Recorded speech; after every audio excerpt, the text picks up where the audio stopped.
Hi, in this video I thought I'd talk about grief during breast cancer and its treatment.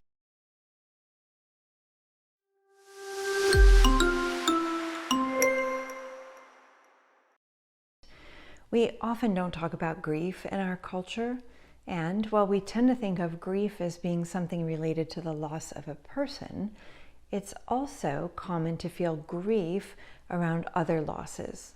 What kinds of losses? Well, the loss of your normal life trajectory.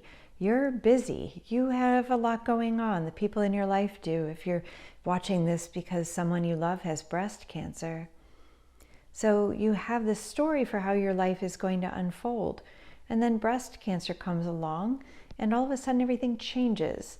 You might be facing loss of your fertility. You might be facing loss of your hair. Loss of libido, loss of your self-image as a healthy person with no medical problems. This might be the first medical problem you've had. You might actually be thinking for the first time about your own mortality. These sorts of things can lead to real grief. There are other disruptions, changes in your relationships, your friend circle, your role in the family. You may be the caretaker for everybody, your parents, your friends, your siblings, your kids. And now you yourself are being encouraged to ask for help. That's the loss of your role function. If you work and you need to take time off work, or your career trajectory is affected because you have to get treated for breast cancer and can't take that promotion or go on that trip or lead that meeting, this leads to grief. Grief is a normal emotion. It's a profound emotion we feel when we've lost something or when we anticipate losing something. Grief can be characterized by sadness, fury, anger, frustration, irritability, problems with sleep, having problems falling asleep, problems staying asleep, problems sleeping too much. You can see changes in your appetite. So grief, it's a whole body experience. You may find that you need more support than you've ever needed before, or that you don't really want a lot of support. It can change how you see the world. So I just want to give sort of a description of why grief happens, what you might be grieving, and how that might look in your life. You might find you're crying a lot, or like I said, you're super irritable and you can't cry. So it shows up a lot of different ways. Grief might sound like depression. There are some differences. People who are depressed tend to have a more overwhelming sense of doom, and it's not linked necessarily to a specific event. People with depression are harder to comfort. Not impossible, but really nothing cheers you up. You have nothing to look forward to. So depression is a little bit different from grief. Why is it important to talk about grief? Well, if we don't think about our grief or tend to it, it's actually likely to get bigger. So it doesn't go away through neglect. Just being able to put a name to grief can make it seem more real, and that can make it more disruptive. It can make us more upset. But I want to invite you to think about naming the losses and actually putting a name to your experience and calling it grief. Again, if we don't manage it, it's still going to be there, and it can actually show up in different ways, in ways that make us not really like ourselves. We can be irritable with the people we love the most, or border on the gloomy. And if that's not how we're used to seeing ourselves, it makes sense to give light and air to grief. So let's say you are having grief and you're able to give a name to it. What can you do to manage grief? Well, I think the most important thing is to acknowledge it and consider writing about it or talking about it with somebody who will help validate your grief. One of the things you may run into is people saying it's not that bad. There's so many things to be happy about. And yes, that's true. We want to balance tending to our grief and also looking for things that do make us happy, fulfilled, and more hopeful. So it's a balance. But finding people who can sit with you in your grief and validate that and hear it and understand that even though you're going to do well or you're going to be okay, it's still okay to have grief.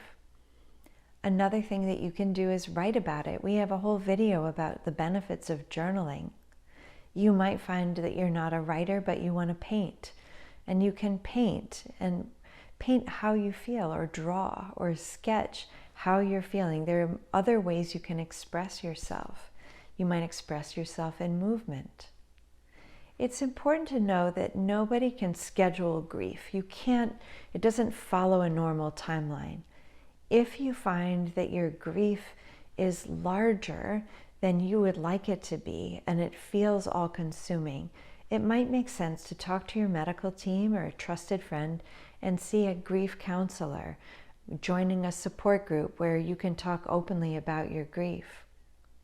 Being outside is a really good way of tending to your grief. There's something about being outside in nature that can be incredibly therapeutic. It doesn't remove our grief, but it helps us take care of ourselves during a normal grieving period.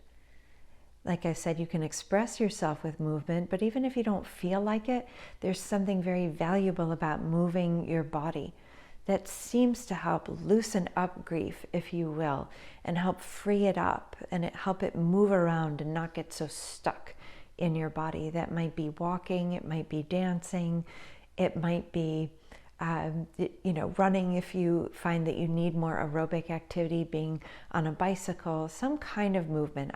If you've watched other videos, I tend not to call it exercise because not everybody likes exercise, but movement is something a lot of people can relate to.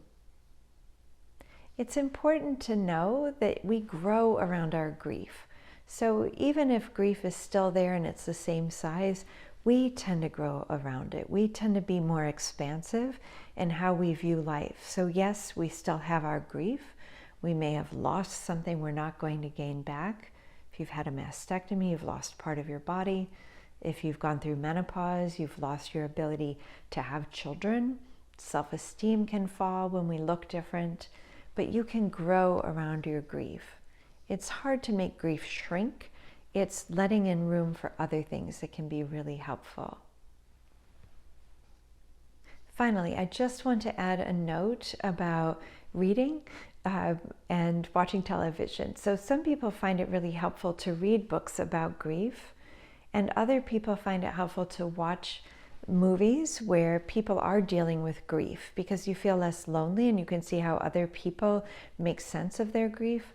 But you may also want to avoid consuming a lot of material that makes you feel grief, that evokes that in you or makes it worse. So it's something to consider if you find that your grief is kind of stuck and you're not growing around your grief. Take a look at what you're watching and reading and listening to on podcasts or watching on television or the movies you're going to. You may also want to make sure you balance the friends with whom you can talk about your grief with friends who are more likely to make you laugh. Laughter is great medicine.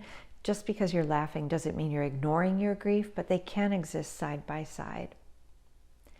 I hope this has been helpful to you. Feel free to drop a comment or question below. Share how you've managed your grief or how this sits with you in watching it. You can follow us on Instagram. We cover a lot of things about breast cancer on our new Instagram channel. And as always, you can go to yerbba.com to get your personalized report.